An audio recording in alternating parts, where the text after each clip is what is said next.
सबके फायदे के लिए तलाश करते हैं। अपने इल्म को आगे बढ़ाने के लिए हम इंसानों और मशीनों दोनों को खला में भेज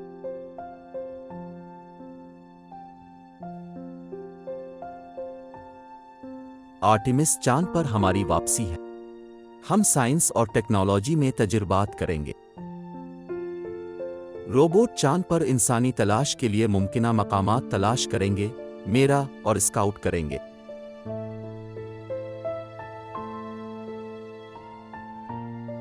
पचास साल से ज्यादा अरसे में पहली बार खलाबाज चांद की सतह को उबूर करेंगे।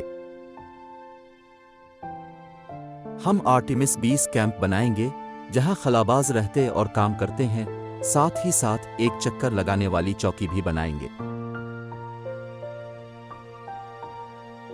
खलाबाजों को मरीख पर ले जाने के लिए हम मौजूदा टेक्नोलॉजीज को बेहतर बनाएंगे और बिल्कुल नई सलाहियतें बनाएंगे। खलाई साइंस और रिसर्च का अगला मरहला अभी शुरू हुआ है।